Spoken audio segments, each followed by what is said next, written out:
ও বাবা, পুলিশ তোমার কেমনি খুন করলো বাবা?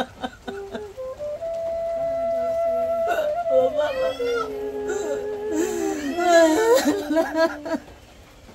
আমরা ভালো সন্তান পুলিশে খুন করলো।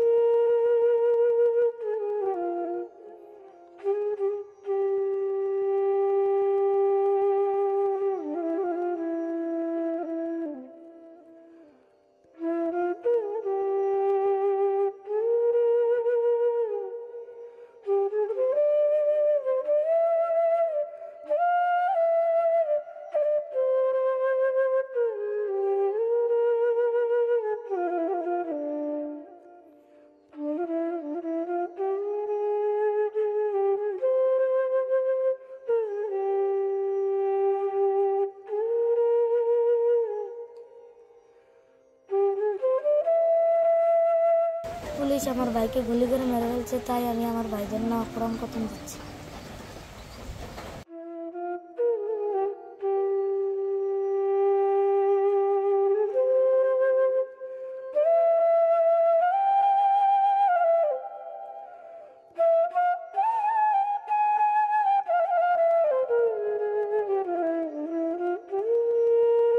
আমি কি বিচার চাবো আর কি? এই দেশে জালেমের হাত থেকে রক্ষা পেয়েছে, এর সে বড় শান্তি আমার কিছু নাই।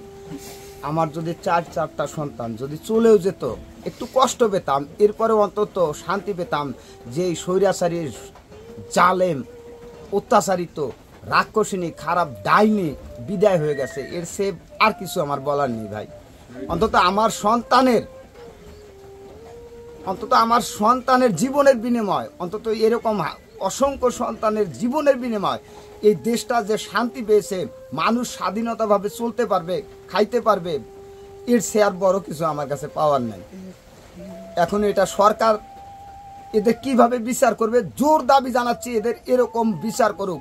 এই যে 15 বছরের যে পুলিশগুলো ঢুকাইছে, সবগুলো পুলিশকে তদন্ত করে সুস্থভাবে কোন পুলিশগুলো এই 15 বছরের মধ্যে ঢুকছে এগুলোকে দেখে বেছে তাদেরকে ছাঁটাই করে সুন্দর ভালো পরীক্ষা নিরীক্ষা করে যাচাই বাছাই করে ভালো ভালো ছেলেদেরকে যেন চাকরি নিয়োগ করা হয়।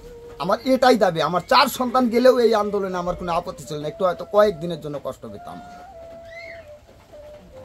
কারণ আর কারো যেন মায়ের বুক খালি হতে না হয়, এই দেশে স্বৈরাচার যেন তৈরি না হয়, এটাই আমি চাই আমার জীবনে। আর কিছু চাওয়ার নাই।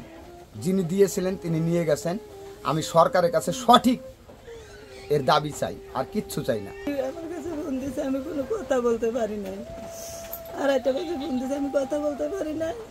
পরে আমি আবার ইভেন ফোন দিলাম, সন্তান আর ফোন রিসিভ করলো না। আমার ভালো সন্তান তো পুলিশের গুলি করলো, পুলিশের গুলিতে আমার সন্তান করলো।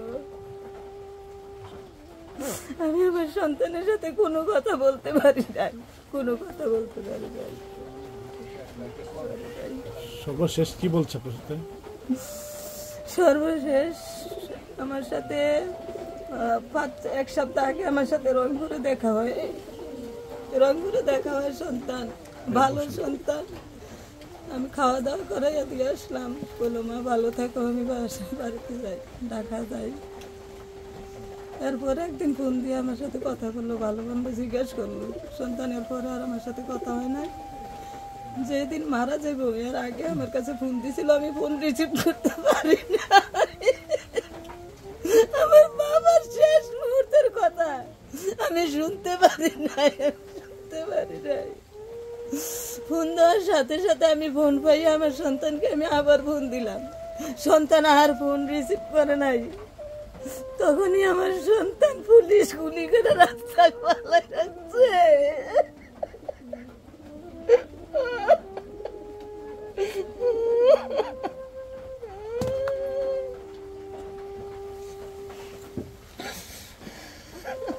আমার ভাগ্নে আমাকে দুপুর 2:30টার দিকে ফোন দেয়। ফোন দেওয়া বলছে যে মামা কেমন আছেন? হ্যাঁ ভালো আছি।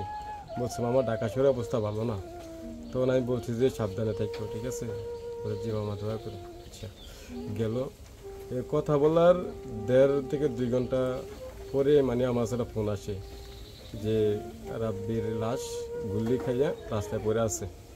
তখন আমার বিশ্বাস হয় নাই যে ও যে মৃত্যুবরণ করছে। তখন আমি অনেক জায়গায় ফোন দিছি, এই আন্দোলনের সময় কেউ ফোন ধরে না। পরে একজনে ফোন দিলাম, হ্যাঁ পাঠালাম, বলছে হ্যাঁ ঠিক আছে বন্ধু তোর বাইক না আর নাই, ঠিক আছে, গুল্লি খেয়ে রাস্তায় মরা পড়ে আছে। তারপরে আমি এখানে লোক পাঠাই, লোককে অ্যাম্বুলেন্স দেওয়া বাড়িতে